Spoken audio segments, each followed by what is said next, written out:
Assalamualaikum warahmatullahi wabarakatuh.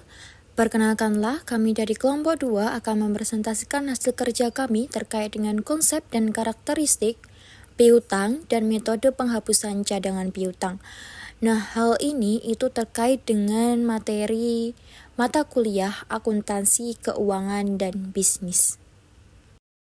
Oke, untuk kelompok kami itu beranggotakan 3 orang, yaitu dengan anggota pertama Muhimah Saputri dengan NIM 2344420011, yang kedua Silviana Eka Kusumawardani dengan NIM 2344420019, dan yang ketiga dengan saya sendiri yaitu Amelia Cahya Ramadhani dengan NIM 2344442020.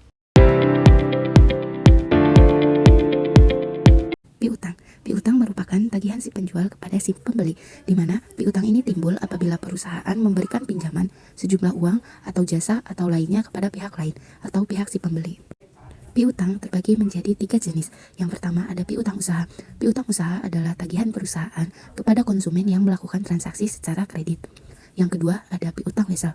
Piutang wesel adalah tagihan perusahaan yang didukung dengan instrumen formal sebagai bukti tagihan atau yang disebut surat wesel.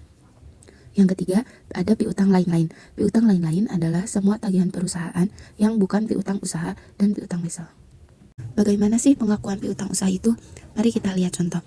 Pada tanggal 1 April 2011, PT Merdeka menjual barang secara kredit kepada CV Mulia seharga Rp1.000.000 dengan syarat 2/10 N/30. Artinya, pada tanggal 1 April 2011 ini terjadi penjualan secara kredit. Sehingga pada jurnalnya April tanggal 1 piutang usaha bertambah berada di debit sejumlah Rp1.000.000 dan penjualan bertambah berada di kredit sejumlah Rp1.000.000. Selanjutnya, pada tanggal 5 April 2011, CV Mulia mengembalikan barang yang dibelinya seharga Rp100.000 kepada PT Merdeka karena cacat. Artinya, pada tanggal 5 April 2011 ini terjadi retur penjualan, sehingga pada jurnalnya April tanggal 5, retur penjualan di debit sejumlah Rp100.000 dan piutang usaha berkurang di kredit sejumlah Rp100.000. Terakhir, pada tanggal 11 April 2011, PT Merdeka menerima pelunasan dari CV Mulia sebesar saldo tagihannya. Untuk perhitungannya, pada tanggal 1 April 2011 piutang usaha sejumlah Rp1.000.000. Namun, pada tanggal 5 April 2011 terjadi retur penjualan yang menyebabkan piutang usaha berkurang Rp100.000, sehingga piutang usaha yang tersisa yaitu Rp900.000. Dikarenakan pelunasan terjadi 10 hari setelah penjualan, maka dikenakan diskon 2% dengan jumlah diskon Rp900.000 dikali 2%, yaitu Rp18.000. Sehingga kas yang diterima oleh perusahaan atas pelunasan piutang usaha tersebut yaitu Rp900.000 dikurangi Rp18.000 sama dengan Rp880.000. Sehingga pada jurnalnya kas bertambah di debit Rp882.000, potongan penjualan di debit sejumlah Rp18.000 dan piutang usaha berkurang di kredit sejumlah Rp900.000. Pengendalian intern atas penerimaan piutang. Terdapat elemen penting yaitu pemisahan tugas antara bagian kredit dengan penerima kas. Pada perusahaan besar pastinya memiliki bagian khusus yang disebut bagian kredit, di mana bagian kredit ini bertugas untuk mengevaluasi calon pembeli, menentukan permohonan kredit diterima atau tidak, memonitor catatan pembayaran, dan membantu menaksir kerugian yang mungkin timbul. Dan pada perusahaan besar juga memiliki bagian khusus yang disebut penerimaan kas. Salah satunya bertugas untuk menerima pelunasan piutang dari debitur. Untuk selanjutnya, penilaian piutang usaha. Penilaian piutang usaha apabila piutang usaha itu telah dicatat dalam pembukuan. Persoalan berikut adalah bagaimana melaporkan piutang usaha dalam laporan keuangan. Sesuai dengan prinsip akuntansi, perusahaan harus melaporkan piutang usaha sebagai aset. Sedangkan untuk kerugian piutang adalah kerugian piutang terjadi ketika debitur tidak mampu atau tidak mau melunasi kewajibannya. Meskipun penjualan kredit dapat meningkatkan pendapatan dengan menarik lebih banyak pembeli, hal ini juga membawa risiko kerugian piutang. Dalam akuntansi, kerugian piutang itu dicatat sebagai beban piutang tak tertagih atau piutang ragu-ragu. Kerugian semacam ini dianggap normal dalam dunia usaha. Jika jumlah kerugian piutang wajar ini menunjukkan kebijakan kredit perusahaan sudah tepat, namun jika terlalu rendah, kebijakan kredit mungkin terlalu ketat. Sementara kerugian yang terlalu tinggi menunjukkan kebijakan yang terlalu longgar. Untuk selanjutnya, metode penghapusan langsung. Dalam metode ini, kerugian piutang akan dicatat pada saat perusahaan mendapat kepastian bahwa suatu piutang kepada debitur tertentu tidak akan dapat ditagih. Keyakinan itu muncul misalnya ketika perusahaan mendapat informasi bahwa debitur dinyatakan bangkrut oleh pengadilan, atau ketika seorang debitur tidak melaksanakan kewajibannya setelah ditagih berulang-ulang dalam jangka waktu yang cukup lama dan keberadaannya tidak diketahui lagi.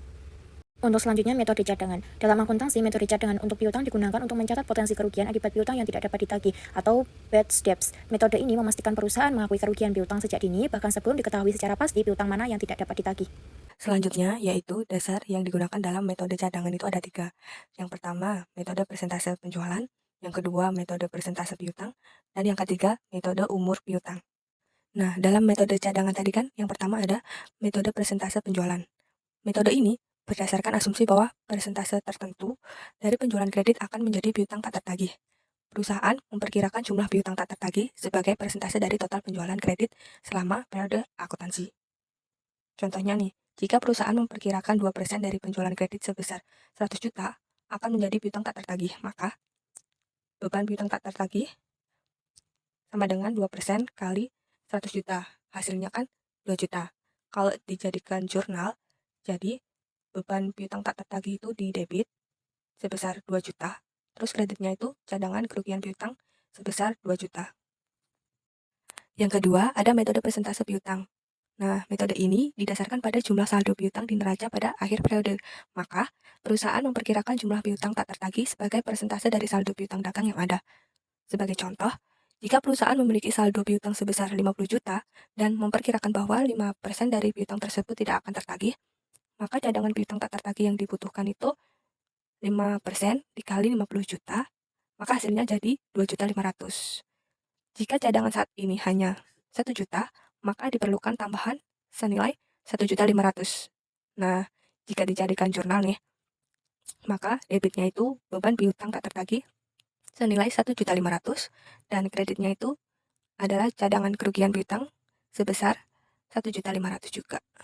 Yang ketiga, itu ada metode umur piutang. Nah, metode ini tuh lebih rinci dibandingkan metode persentase piutang, karena piutang dikelompokkan berdasarkan usia atau waktu jatuh temponya, maka semakin lama piutang belum tertagih, semakin besar kemungkinan piutang tersebut tidak tertagih.